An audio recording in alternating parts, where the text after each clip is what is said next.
Om Niranjanam Nityam Anantarupam Bhaktanukampa Tritavigraham Vai Ishavataram Parameshamidyam Tam Ramakrishnam Sirshanamama. Namaste everyone and welcome to our study of the Bhagavad Gita, chapter 13, Kshetrajna Vibhaga Yoga. The yoga that deals with the discrimination between the Kshetra, which is the field, and the knower of the field, Kshetrajna. Between Prakriti and Purusha, between the known and the knower. And so we had, over the last couple of months, gone through the various verses of the chapter 13, word to word meaning, and some discussions in the light of the commentary, the translation and commentary by Swami Gambhiranandji based on the Shankar Bhashya. Right in the beginning, when we started this study, we talked about how we would approach this exercise, and it introduced you to a Western concept of studying anything, or what is called Bloom's taxonomy of cognitive development. How an idea is assimilated. Too much information is of not much use. It's the assimilation of ideas that is the essence of all our study. And assimilation takes us through 6 stages, which we discussed in the Bloom's taxonomy. The first was information, then comes understanding, third comes application, then comes analysis, synthesis, and feedback. We find that most of the time we don't go through the last 3 stages. We don't intensely analyze. We don't see how it is really applicable in our own personal lives. And therefore, it becomes so much information in the head that we carry as being very, very knowledgeable or informed. So after going through these verses, I think we have sort of covered the information part of it, some degree of understanding. If you have reflected deeply, you might have picked up few things regarding application of those things. And the other 3 stages of analysis and synthesis is something that I cannot do for you, but you will have to do for yourself. And in that process, if you need some help, we can assist, because it's like eating the food and then digesting it. Okay, people can prepare the food and give it to you, but no one can eat and digest for you. That exercise is to be done by individuals themselves.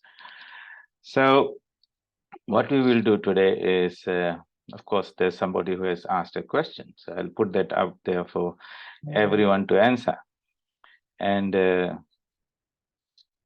let me share that out for you. Is Samiran there? He isn't there yet. He asked the question, but he hasn't turned up yet. Okay.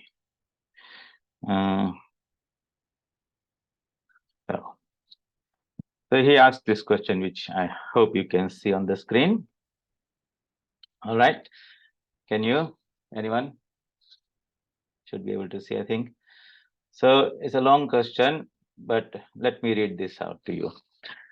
So he was thinking about our mind and had a question. So he starts with saying, we have got our 5 senses, but even if I shut them all out to an extent and just contemplate on consciousness, my mind still has got the waves, and I can visualize objects, scenes, and hear sounds in my mind, or picture something which may be thought of as a thought, but has a pictorial representation, images in your mind. So far, so good. My question is, can the mind still function, or is it capable of thinking if a person has never got the experience of sense objects through the sense organs? So hypothetically, a deaf or blind person from birth who has never heard a sound or seen anything, can he visualize in his mind anything? That's one part of the question. What I'm coming to is, the thought that we have, isn't it always a product of what we experience in our lifetime through our sense organs? Can I ever imagine something which I have never seen or heard or tasted or smelled? Even if we imagine a very peculiar thing, there must be something, some resemblance to something I have seen or heard sometimes in my lifetime, isn't it? Therefore, the capability to think is attributed to sense organs, or is it vice versa? There is the consciousness which is above all, the source of all, what we discuss, but I am just thinking about our subtle aspect, the mind. Is it a product of gross five senses? All right.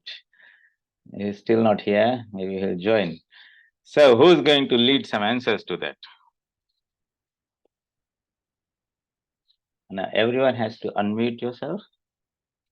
Okay, let me do it. Maybe I can do it here from here.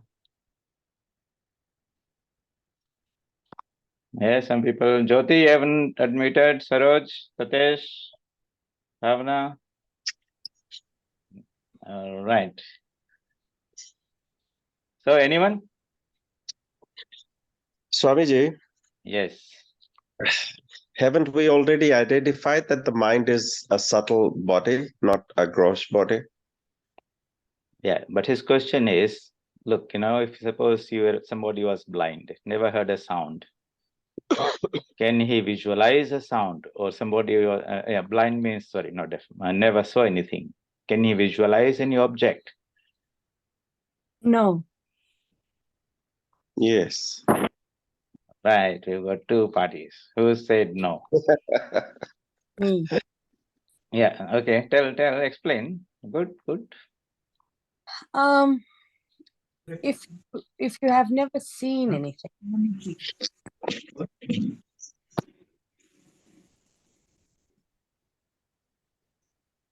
because you need memory, correct? You're asking or telling? It's both. I'm convinced you need memory, but I need confirmation that you need memory. Of course. So let us say you have the memory.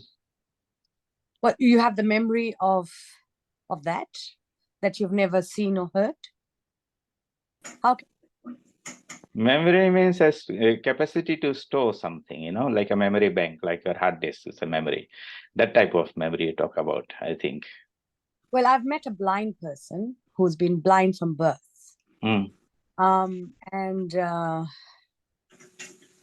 he has explained to me that there's another sense in him that got invoked.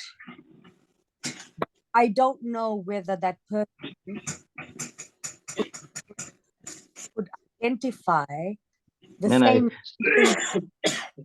same kind of things that we that can see or hear, see. It's the same vision that he's getting. I'm not sure. You're not sure? He also can't tell and you can't see his mind, so that's a gray area. Yeah. Okay. So that's not, and does it show and throw any light on this, what we are discussing here? The question is very simple. Look, if there are no images that came out, so suppose, like I say, a myna bird.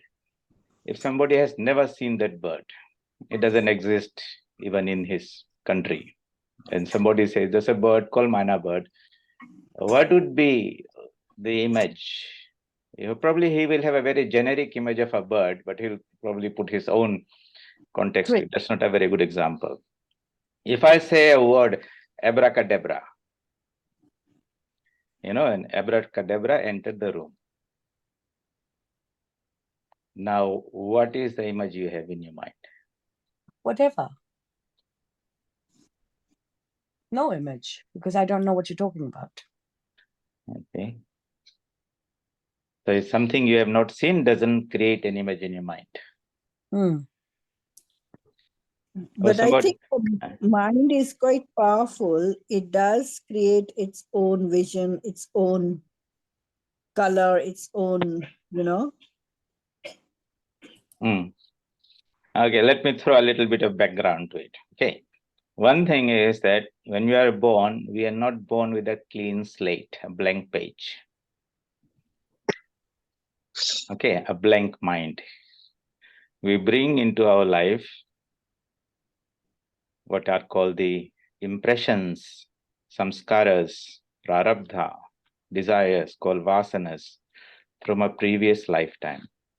If somebody had no mind, no vasanas, no desire, he will not be born. Actually, that is a state one is trying to achieve, a mind that has become totally stilled and all its has been erased, the hard disk has been erased. So when one comes in this world, they come with those ideas or thoughts in there. And that's why a child doesn't need to start from a scratch. He picks up, and he sometimes they're prodigies. They know things from their previous lifetimes.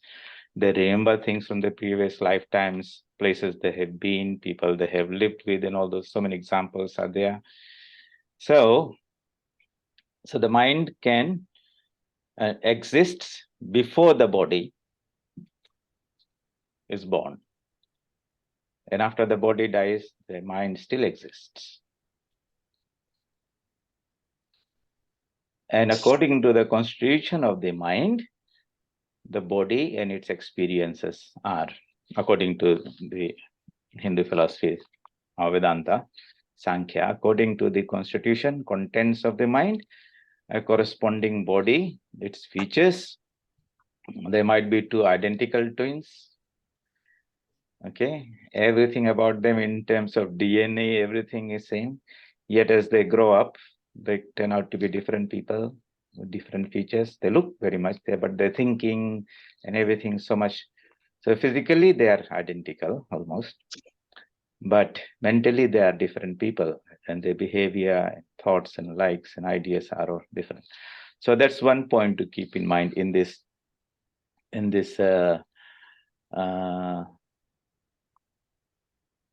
question. The second point is, can we see without the eyes? Is the question that I ask. No. Okay. Anyone else? I mean, eyes is our vision of sight. So if there is no sight, you can't see. So the five senses. Okay. So when We can imagine. We can imagine. All right. So that's good. Anyone else would like to say that you can see without eyes? Yes, you can see without eyes. How do you explain that? With your mind, you are seeing. You're constructing something, an image through your mind. I see. So when I say I see, that is seeing with my mind. Sometimes we say I see, but we mean I understand. We're using our mind. Yeah. Yes. No. Using the mind. Here when you're seeing a form. Yeah, seeing a form is when you visibly see it. So do you require the physical eyes to see? Yes. Can you see without your physical eyes? No. Yes. Are there cases, various demonstrated, tested cases of people who have seen without their physical eyes? Maybe the science have done that. In the Huh? previous world, the science must have seen it. Say sadhus and the sages. No, I'm talking about ordinary person. No, I mean, we are given the senses of sight as eyes. So if there's no eyes, you don't have a sight. So where is the actual organ of sight? Is it the physical eye that sees? So sometimes people have got a perfectly nice pair of eyes, or ears are perfectly good, yet they don't see because some part of the brain, some organ there, it's not connected to it, isn't it? So the eyes are the external organ. There is a part in the mind which is the internal organ. So in Vedanta and Sankhya, when they talk about indriyas, the indriya means the organ of perception, Gyan Indriya. So there is an external organ which is a physical eye, and there is an internal organ that is inside the mind that sees. So have you heard of cases of OBE, out of body experience? Okay, very common. And you can just go and do some research. There are hundreds and thousands of very well documented cases and studies. Most of the time it happens when somebody is in some anesthesia, going through some surgery or something. The doctors are operating on that person. And then that particular patient who is apparently totally unconscious lying on the operation table, and the doctors were doing the thing and talking, and they afterwards come and report that they saw the whole thing looking from the top, from the ceiling area, and they could see the doctors operating and talking and making those comments and all those type of things, and they tell exactly what the doctors said.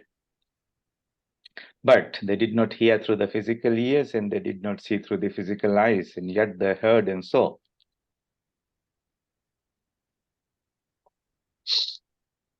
Have you heard of this type of situation? Any one of you?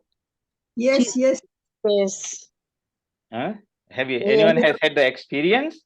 No. Um, No, not yet. but Swamiji, NLP, there is a neuro-linguistic programming.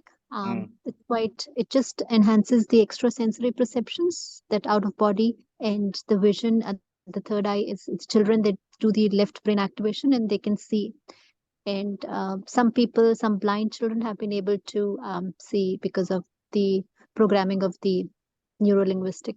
That is science. But saying that if I don't know if you know about Swami Rama Bhadracharya ji. He is a very famous guru, Rama Bhadracharya Swamiji. He's blind, but he knows 20 languages, and he's a very one of the most important factors for having the Ayodhya temple built.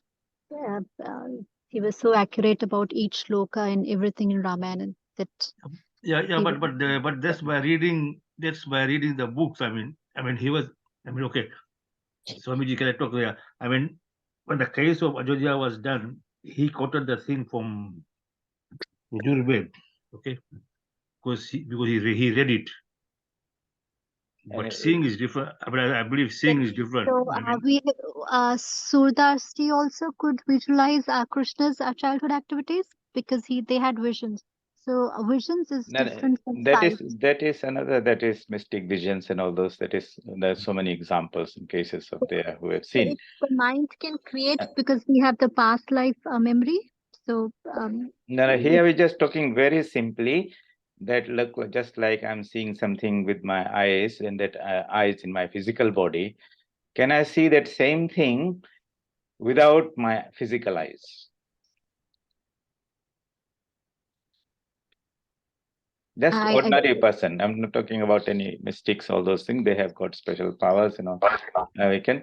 So yes, there are so many cases out there where people scientifically, especially this type of OBE is called out-of-body experiences, ND, near-death experiences, where people saw themselves that they were not in the body, they were outside the body, and from there they could see, they could hear, they could report, and they could remember afterwards exactly. And those people who were there actually on the scene, they confirmed this. And for example, somebody is on the theater and doctors are doing the operation, and they're saying some things, and then the patient comes and said, "You said this, that was not so nice." And the doctor said, "How did you know? Because you are unconscious." And he said, "I heard you from the top."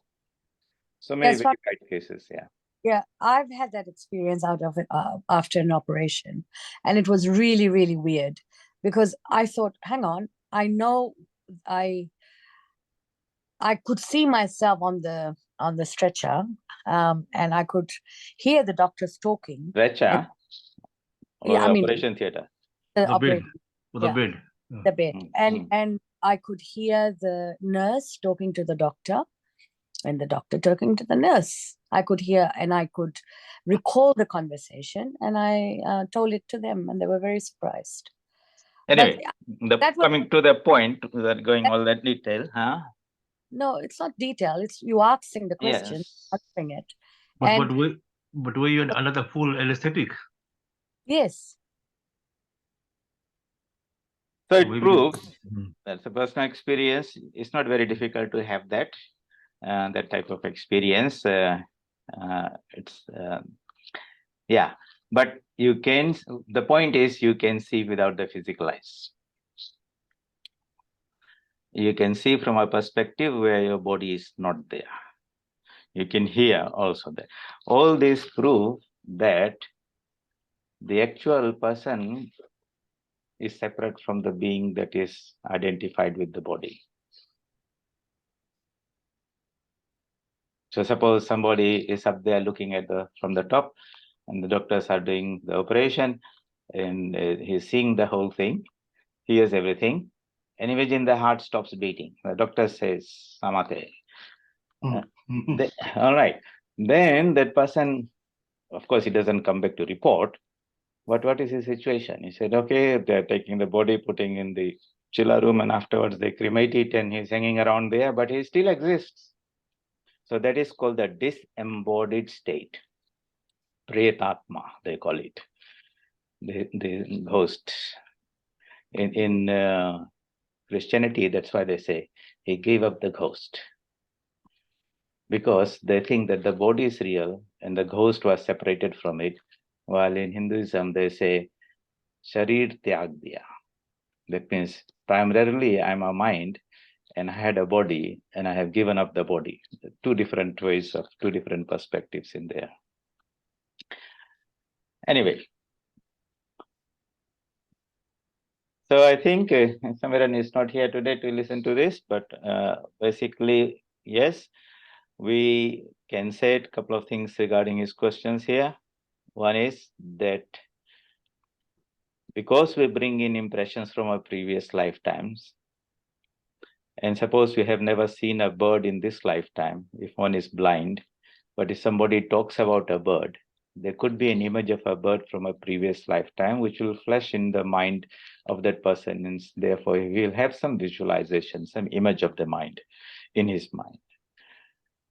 And secondly, that we don't necessarily need the physical eyes, physical sense organs to perceive, the five sense organs.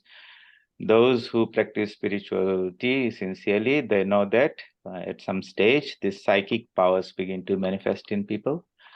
Astasiddhis, 8 psychic powers that are there, and when those powers begin to open, then they can see, hear, touch, taste, and all those things, but not through the body. They can see faraway things. It's called telepathy. They can hear faraway things, conversations heard so far away, clairvoyance, and all those powers come. And that happens not through the physical body. Actually, the physical body is a bit of a prison house and a limitation. We are caught in it and we are forced to function through it. And sometimes we think that without that, none of this perception of the world happens. Actually, as one goes beyond the limitations and disconnects from the physical body, then a whole new range of experiences begin to open. A subtle world that is not limited by time and space and distance and all that begins to come. That happens as one goes in the journey. So if it does happen, what do we do? Do we make a big deal about it and say, okay, I can sit here and see things far away or hear conversations far away and all that?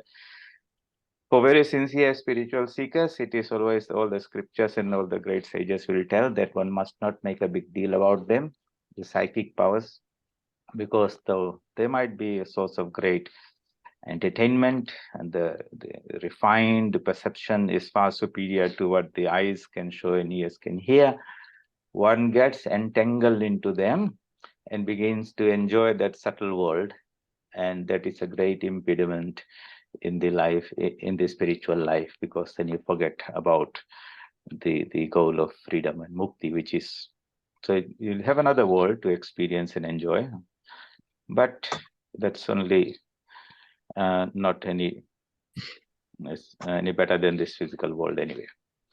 Swamiji, would a dream be an example of, without your senses, you're able to experience everything in full color? No. In dream, what happens is, so when this images, thoughts, and ideas during the waking state are appearing and forming in your mind space, they leave impressions, okay, in your mind, which is what your memory is there. You collect them, and when remembering is recollection, you bring it from the subconscious mind to the conscious mind again. And dreams are a situation, ordinary dreams are where from the subconscious mind in a random way, some of those thoughts come and flirt in and out in a sort of a uncontrolled way. Some of that you remember, some of them you don't. So it is only recollecting in a what do you call impressions from your subconscious mind without consciously thinking. Yes, Chetan, that would be the what dreaming is from how we understand Vedanta. Okay. Yeah.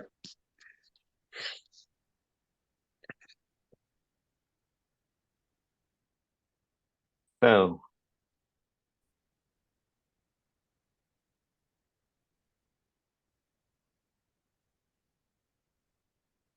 I think we should go over these verses again, not all of them, but go over the chapter rather, and say what are the main themes that are discussed, if you say subsections of this particular chapter, and how we integrate them.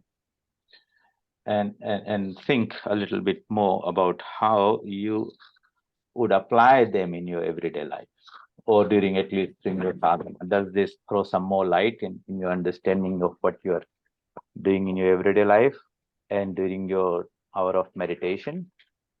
If it does, then all this study is good. Otherwise, this is just so much information which is not applied, so to say. All right. So, anyone, you have this, I think, these verses in there. For example, to lead the first few verses, Idam Shariram Kaunteya. So Sri Krishna introduces the subject matter, Kshetra and Kshetrajna. And that is like a prelude to the whole chapter. Idam Shariram Kaunteya Kshetramati. This body is the field, and those who are versed with him who is conscious of it as the knower of the field. So the knower, a field and the knower of the field are introduced. And then he says, understand me to be the knower of the field. That means the conscious entity within him is really the divine. That's the knower, the consciousness. And real knowledge is that is knowledge which belongs, which is the knowledge of the field and the knower of the field. So where we are able to discriminate between the two, that the field and the knower of the field, that discrimination is actually the real knowledge. To give you some context to it, this drawing you should use again and again and again. So we have this some source of consciousness which shines from the upper level, let us say. And then we have this world of known, okay, which are feeding into us from the outside through the five sense organs. And in between, we have got this mind space. So Shri Krishna says, this is the Nava, Kshetrajna, this is the known. And in between, in the mind space, comes what is called the combination of the two. Knower and known is the knowledge. Okay, so this is an interference, if you say, because it's both energies. It's good to visualize everything in form of energies. According to Vedanta, in this universe, whole creation, Prakriti is Shakti. Shakti is power or energy. Visualize them as forms of energy like sound, heat, all are different of energies. Likewise, in the mind space, there is this mental waves, chitta vrittis, that are created when energy is taken in through our eyes as light, through the ears as sound, etc. And that energy interacts with the Nava. In that interaction, produces something, and that is called knowledge. So, Nava plus known gives the knowledge. So, normally, when we are saying, I know this, or looking out through the eyes and hearing things, we are just familiar, what you call, predominantly our attention is on the known. I see a bird there, I see a football match going on, or whatever is here, I see you here. The percentage of attention on the external thing is more than on the knower itself. Like how much we are aware that I am the, how do I say, the attention or awareness of the knower is stronger than on the known.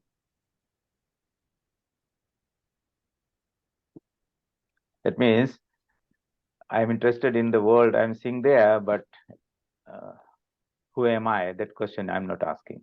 All the time you're asking, what is there? What do I see? What I hear?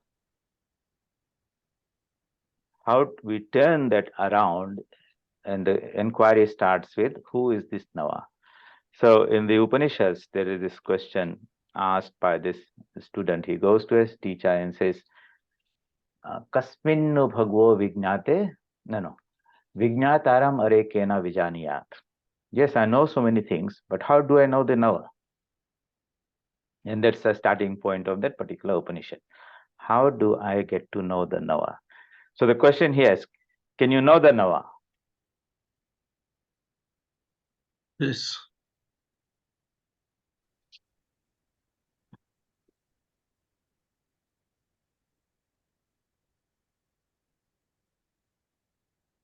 Can the Nava become an object of knowledge?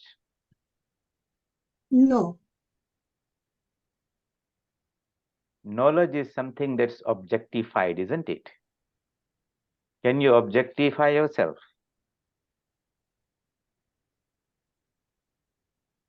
Yes, I am the object. Your body is the object. You are the Yeah. object.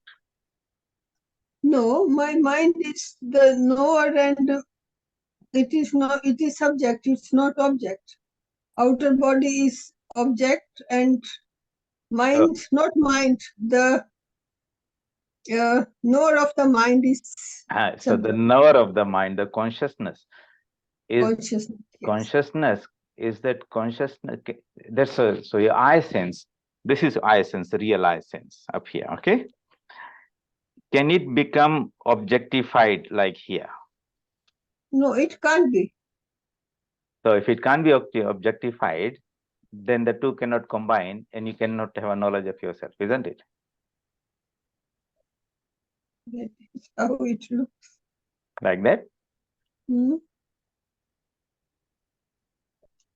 Okay, Swamiji, if you take that thing you are doing under the Kashmiri Shaivism one, okay? The eye comes down. Yeah, but that is only a reflection of the eye, not the real eye. Na? Yeah, but still, I mean, the property is changed, but still it comes down. So you know your ego, but you don't know yourself. You see your reflection, isn't it? It looks like the sun looks like, the reflection of the sun looks like the sun, but is it the real sun? Isn't the whole point that you need to know yourself?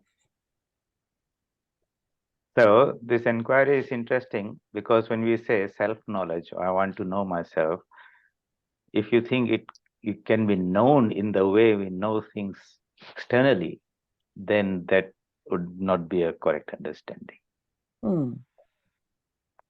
It is not something like you can know scientifically. Scientific, like people say, hey, show me God or show me the Atman. And their idea is that it's something that can be demonstrated and repeated, and others can be shown to others. Is the self or Atman or divine something that will be allow it to be subjected to that type of scrutiny. The knowledge cannot come from outside. It's self-revealing. Yeah, so this is knowledge. Okay, so you have to say this is knowledge. Knowledge is a product. Okay, this is important. Knowledge is a product when the knower, which is your consciousness or alertness, like I'm awake, I'm paying attention to something that is coming from the top, and there is some object out there that's feeding from outside, or it could be even some memories that have been stored in here that surface like you're daydreaming. Okay, but it creates a vritti in here. This is what that combination is what is knowledge. Okay, without the combination, it doesn't form. For example, if the sun, which is self-luminous, does it know it is shining? No. If you have the sun and you are sending light in all directions, do you know the way we know the sun is a round ball and it's luminous and shining? Would the sun itself know it? No. Which of the sun? So how does it know? He sees his reflection on on the moon. And the moon throws its own light back to it. And he thinks that's a beautiful moon, but he doesn't know it's his own light that's bouncing back. Isn't it? Mm. So Right. so what you mean is the sun is aware of itself only by the reflection on the moon. Yeah, so that is how our knowledge of the world is actually. Our light of consciousness goes out, bounces on certain things, sort of comes back to us. We are the illuminator that becomes illumined, and that is how we observe all the things in this universe, either through the senses or through the mind. But per se, myself as a conscious being, I'm not aware of that. Because anything that happens in the mind is this vritti.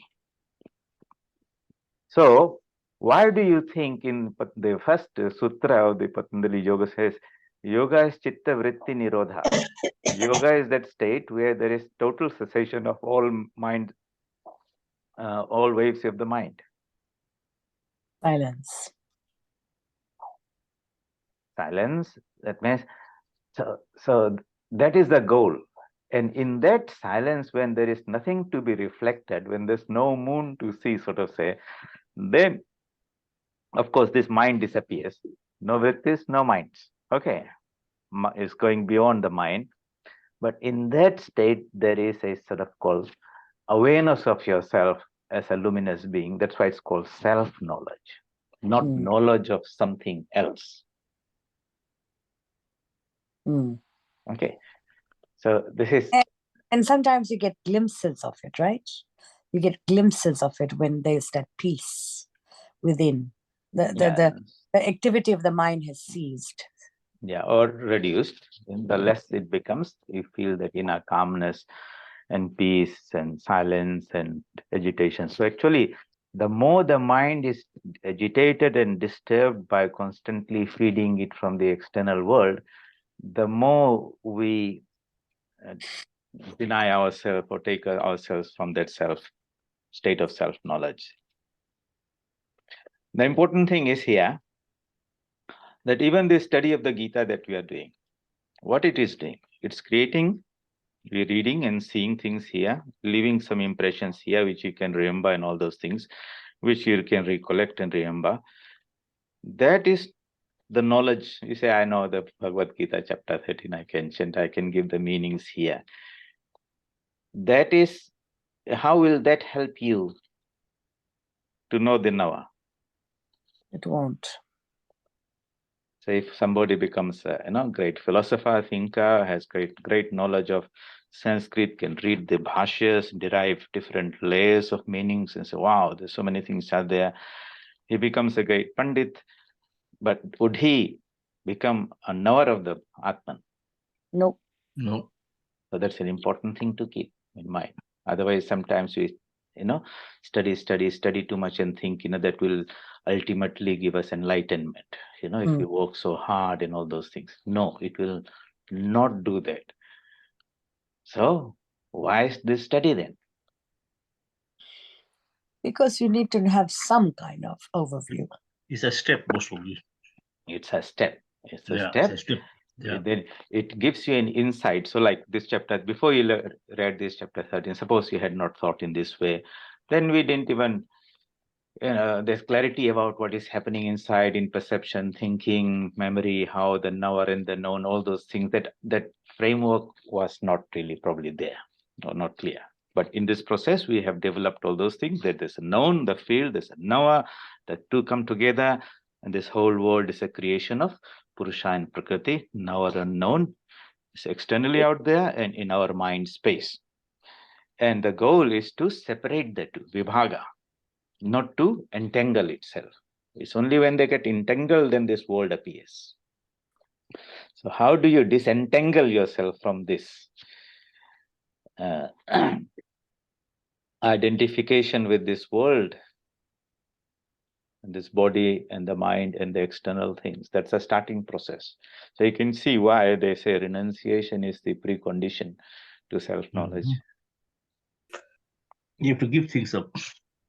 Yeah, but it's not simply physically giving things. It's basically you have to disconnect yourself. Yeah. So non-attachment.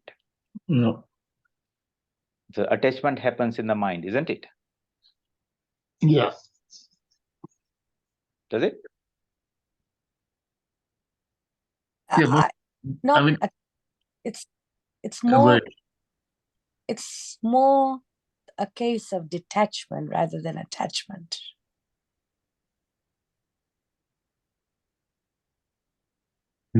Is that it? We saying that non-attachment and attachment. What I'm saying is, in the scriptures, right from the beginning, Sri Krishna talks about non-attachment. Do your duties without any attachment to the results of the work. Do your duties without the sense of that I'm the doer, by putting the divine in your heart and saying, he's the doer, we are only an instrument. Basically, in different ways, we are trying to disentangle these things, the I and the external world in your mind space. So in the world, yes, you have to eat, live here. You can't simply jump out of the body and disappear and say bye-bye. But can you still have less and less attachment to the body and not make this the biggest deal, that you're so obsessed with this and its existence and everything totally consumed with this external world and disregarding the knower part of it? The physical, it's not the physical detachment, it's the mental detachment. Right. Of course, detachment is mentally. Physically, of course, how much you are connected to somebody, unless you're holding hands with somebody. But mentally, you are attached to people.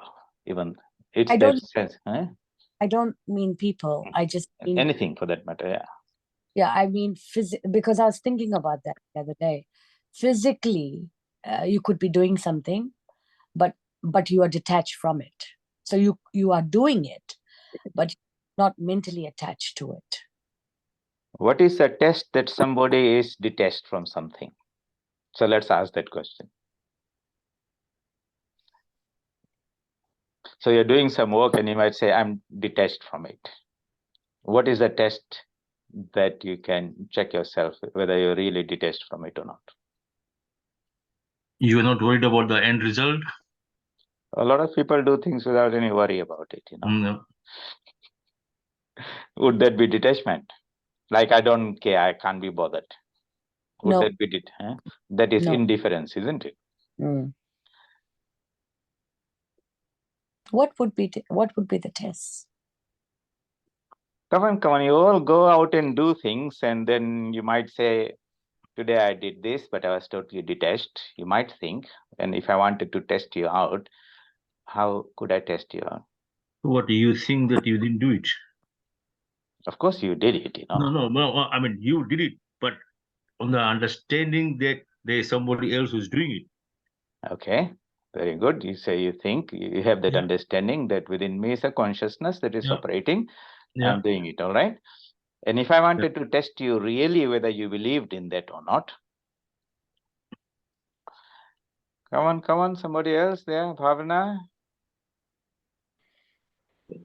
So what you said to really test me in, okay. So suppose here's a question. You go out and say tomorrow and you say, I'm going to do something and I'll be totally detached from this world, all right? Then you Yeah. feel that. You come back to me and say, I've done this work, I'm totally non-attached to it.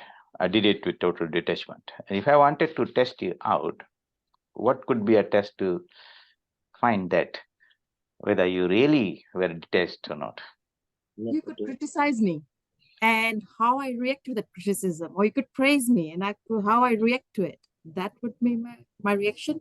Yeah, that's a very good answer.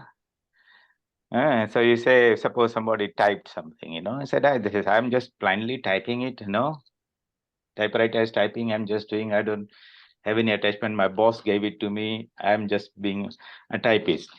But if I take and say, hey, this is beautiful without any mistakes, and you feel good about it, you like the praise. Or if I say, terrible typing, so many mistakes here and there, you feel bad about it, then you're not really detached from it. So that means you don't have feelings for it. I mean, like in a Yeah, way. because see, if you are totally detached, then you're not attached to the results of that work. And if somebody says that's good, it doesn't make any difference to you. Yeah, If indifference. somebody criticizes, then it doesn't hurt you also. You see, so this is how we test ourselves. You do your work and people will come. And if you do a wonderful work, then all the people will praise you. All right. Like some people, oh, Swamiji, that beautiful meditation center you built in there. All right. And if I'm not careful, say, really, so nice. Yeah, they all like me. No, this is wonderful. I did it so also. But if I'm alert, then we know we just were instruments. Somebody else got it done through me. So that alertness, if I become very happy in this and that means my attachment was there in some form. And I have to work on that. Yeah, it's a tough one though. Yeah, but that's the way only. Yes, so fine. Like Camille does a wonderful thing and, and gets somebody a visa or something and people appreciate her and this and that, want to give her some award and all those things. And she really thinks, yeah, it's good, then she has been caught away. But Swamiji, so you can deceive yourself, right? You can say, nah, it doesn't mean anything to me. But until there's that mental detachment, the narrative is just narrative. Yeah, so different people you'll see things in your own way. I will see things in my own way. Everyone has got a different, all minds are not same. So I can't put my mind to judge you and you can't put your mind to judge somebody else. Judging, I'm not talking about saying that you can, the narrative, I'm talking about the individual. So the individual narrative may be opposite to the mental makeup, is all I'm saying. No, what I'm saying is here, look, this is a discipline that is taught in the Bhagavad Gita, non-attachment. Do your work, ma phaleshu kadachana. Karmanyavadhikaraste ma phaleshu kadachana. Do your work as an instrument of the divine or offer it to him, okay, but do not be attached to the results of the work. So if that is a discipline that we want to practice, because see, it's all these problems happen in here because of this attachment. The body's work, the senses work, the eyes see, the mind functions is only when this nava gets entangled with that. That's where the bondage happens.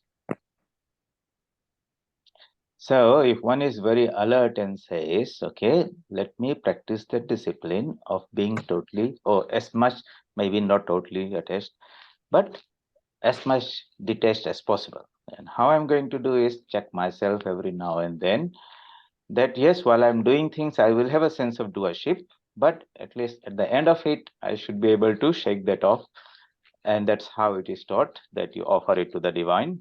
Shri Ram Krishna Arpanamastu type of. Look up and say thank you. Yeah, some know that that knowledge is there, and then you test yourself, really, is the detachment there or not? And I think that checking out is very, very important. Otherwise, one can, think I am detached, but really it is not. So it's good to be in the midst of people who will test you out. Okay. So you should be very, very thankful for all the people who criticize you. Okay. Yeah. And then you check yourself. If you had a reaction to that, then that feedback that you're getting is you're not detached from it. Become thick-skinned. Not thick-skinned. No, that is different. tamasic. Or thick-skinned. Yeah, tamasic. That is tamas. And the sattva and tamas look alike, though. Okay, the two poles normally look similar. People mix up that. So thick skin means indifference, callous. Sensitivity is not there. Heartless, cold, indifferent. Will it be resolving the ego? Yeah. So the ego is what it comes down to. The ego is this point. So if the sun is out there, the support of water, sun falls here. This reflection is the ego. And it is when the two come together, then only the reflection falls. If there's no water, there's no reflection. Or if there's no sun, only water is there, then there's no reflection. It is the junction of the two, and that is where the problem starts. I am the doer, the enjoyer, kartritva abhiman, bhoktritva abhiman. So it'll say, so in our everyday life, can you simply, just because you have read chapter 13 or the Gita, can totally shake it off? Because of the conditioning of the mind, how we have been doing things, the doership will remain there. A little bit of enjoyership will also be there.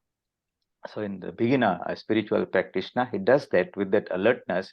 But at the end of whatever he does, the day, end of life, or end of an activity, he at least brings this light of knowledge and says, offers this to the real doer, which is the divine. And if you constantly practice that with great vigilance and alertness, then that entanglement, that grip that was there, which was very strong, begins to loosen. Okay, and it begins to loosen, you'll find that it begins to lose its control and doesn't affect you so much. Maybe you got little upset when somebody said something not very nice, but then you shook it off. And it's not every time you remember that it's hurting you so much, because then you're still connected to it. See, you'll be able to let go things and separate yourself. At that moment, the reaction might be there, but you can separate that. Knowing that this is the idea, the goal is to separate yourself, not get connected with it. So you use less of I, or what? Less of I'm not the doer. So you can say, okay, I'm just the instrument, the divine is doing the work. That's what Sri Krishna teaches. God dwells in the heart of every human being and pulls at strings. In ignorance, we think we are the doer. But you tell yourself, this is experience is out of ignorance. It's not a true knowledge. And true knowledge is that I'm not the doer really. So that type of alertness, now suppose you went tomorrow out and did your work and come back and check and say, okay, how did it go? I did so many things. How many of it I really thought I was doing? And I'm really, attached to that. It's worrying me. I didn't do this and that's worrying me. Or a lot of things, some of them, I had some degree of attachment, but quite a few of them I can shake off. Wouldn't this fall within karma yoga? Well, you have karma yoga, nishkam karma, non-attached action, but some knowledge has to be there. So it's all mixed up together, you see. Without that knowledge, you'll not even know what to detach, isn't it? Mm. So the ideal way is what is called the synthesis of yogas. Bring all the 4 yogas. So what would that be? Well, some knowledge is there that this is the goal, that I should be detached. Because I've read in the Bhagavad Gita and understand its utility, and it's only the attachment that's really causing me all the problems. If I can detach myself, then it doesn't, it's not able to affect me. So that's a wonderful. So that knowledge is there. Then I do the work, and I'm very, very vigilant and watching my own mind, what type of attachment is there or not, how much. And then I notice that, yes, there is some degree of doership is there, degree of enjoyership is there. No matter, you might say, if you do a wonderful work and somebody says, oh, fantastic, you know, you say, I'm totally detached, I don't feel happy. Happiness will come in there, see. So that is, the action is there. You're in the thick of the action. You have not run away from it, in the midst of it. But what you do at the end of the action, then you bring the bhakti yoga and you say, well, the divine dwells in my own heart. I'm only an instrument. He's the real doer. Therefore, the result really should go to him. I should not feel or appropriate that to myself. So here, see, there's a knowledge comes, but that knowledge is now mixed up with a bit of devotion to the divine who dwells in your heart. So you have brought in bhakti there also, you've got knowledge there, and you have jnana there. And how do you reinforce that? That's where that subtle power that develops through meditation and that subtle thinking, then you're able to observe the fine things that are happening in your mind space, and you're vigilant, and you're constantly out with the sword of knowledge, cutting all those attachments, so to say, and freeing yourself for anything that's sort of binding you. So that would be how one would be applying this knowledge in our everyday life. And the test is of what we are studying is to check it out in the actual battle of life. Not easy, but not impossible.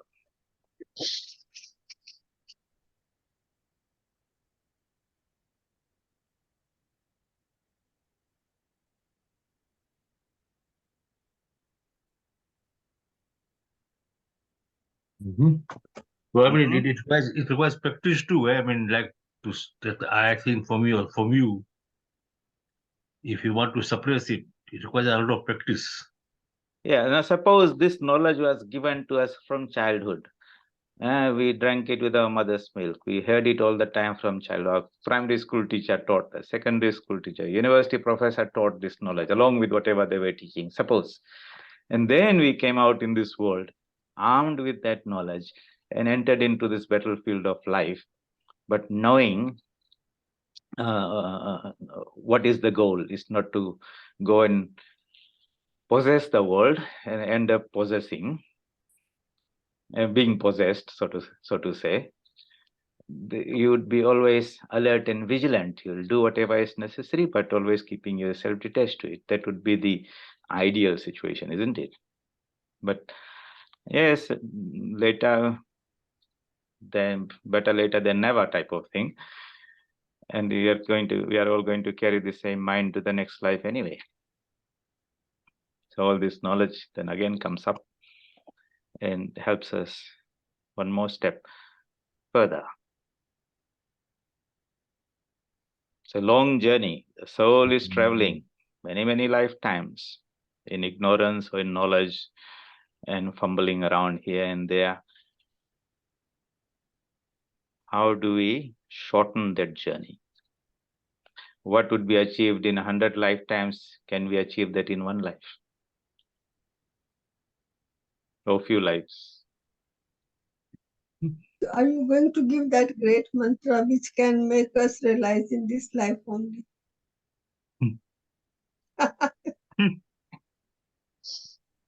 That great mantra you will get not from me.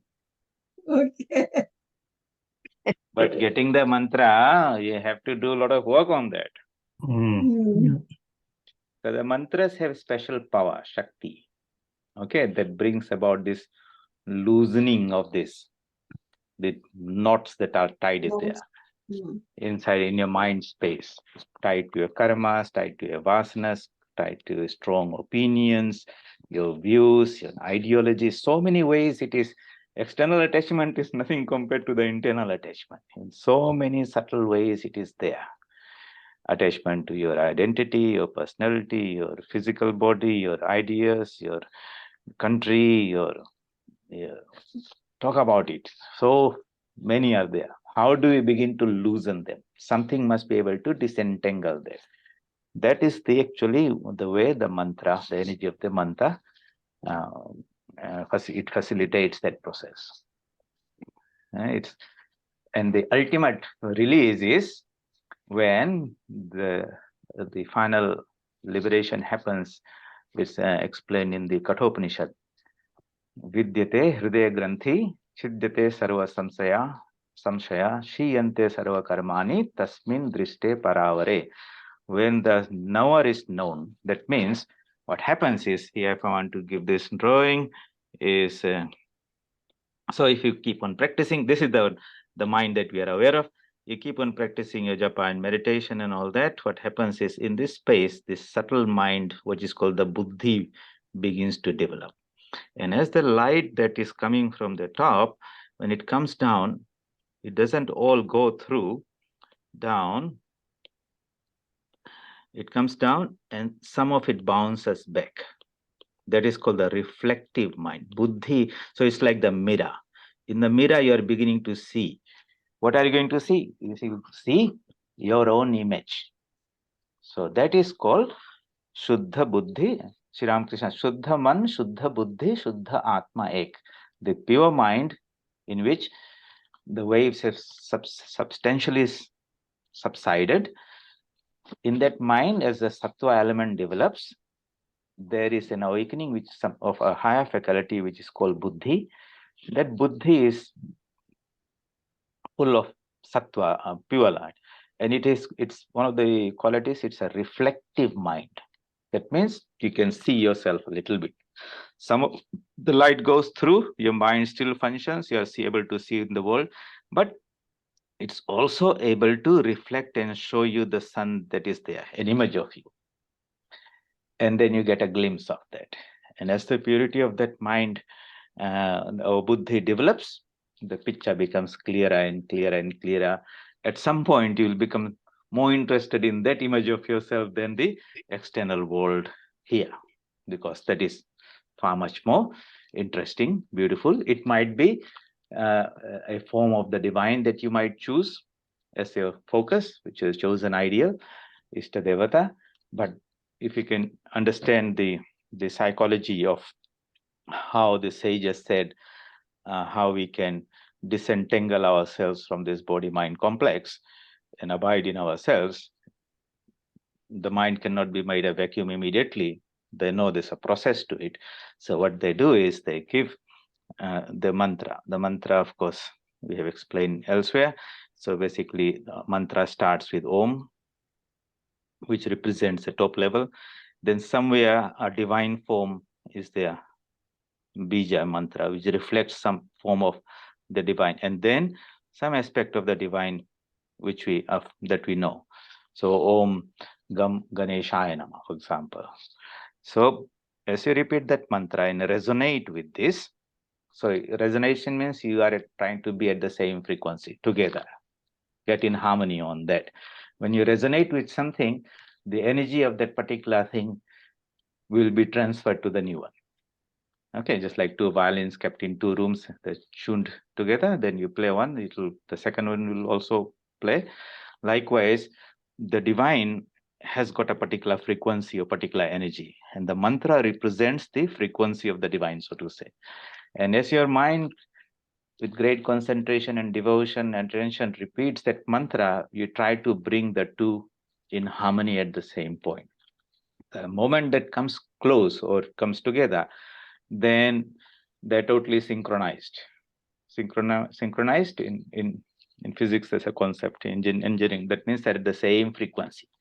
And when they're at the same frequency, then the energy of the divine begins to flow. or they're connected actually. And that is what is one is attempting during the time of meditation. Ekagramana, one pointed mind. And in that process, the mantra is very, very powerful because it's a special sort of spiritual energy that helps in awakening of some higher power that's inside. And as that happens, all these agitations of the mind, they begin to get loose. So, vidyate hridaya granthi. Hridaya granthi means the eye sense. Granthi means a knot. So, this is the knot. Eye sense, ego, is the source, what is binding us, the lower eye, not the capital I. So that ego will disappear. Vidyate hridaya granthi chiddate sarva samsaya. All doubts will disappear. Shriyante sarva karmani. All actions will lose the binding power. That means you will work, but the results of the work will not be able to affect you. You're perfectly feeling yourself as an instrument. When does that happen? When we know this nava. Tasmin drishte paravare. So that is the goal. And as we go out doing our various activities, we have to be mindful that to know myself as an independent, ever free, ever blissful, pure, self-luminous being. That is what I am. Somehow I become identified and entangled with this world. And that entanglement has to do is in the mind itself here.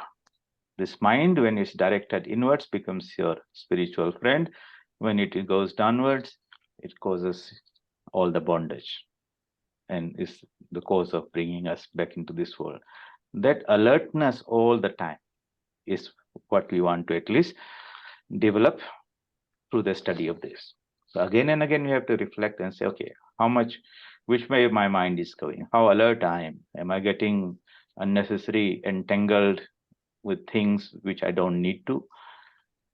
And you'll find a lot of things are there unnecessary we get involved with, and then we get caught in that. So constant alertness to free yourself. They alone become who free, and they alone become free who are awake to the idea of freedom. Mumukshu, that is the idea. Then all this study and description and this messy drawing that you see there makes some sense. If somebody looked at that, they will say, what is this? But I suppose we will make some sense after going through this ourselves. So we'll go through this chapter 13 with this type of little bit of discussions and say what those teachings that are there. Now, how do we personalize it? Personalize it, interiorize it. Each one has to do it in your own way. I'm a monk, I will do it in my way. You are in a different situation, different work environment, all those things are there. So each one has to find the practical application. Okay. Yeah. Very good. So let us, what happened to the camera? All right. Form has disappeared. Not only Om, your picture has also disappeared. Yeah, it's good. It's disappearing. One fine day it will disappear totally. I thought it was 9 o'clock, automatically disappearing. I think. Okay, let us then offer it. So this type of study in our scriptures is called Jnana Yajna. This type of spiritual yajna, sacrifice of knowledge, spiritual knowledge. And of course, it happens by divine grace, and therefore we offer it to the divine at the end. Om Asato Ma Sadgamaya Tamaso Ma Jyotirgamaya Prityorma Amritam Gamaya. Om Shanti Shanti Shanti. Hari Om Tassat. Shri Ramakrishna Arpanamastu. Okay. Stop.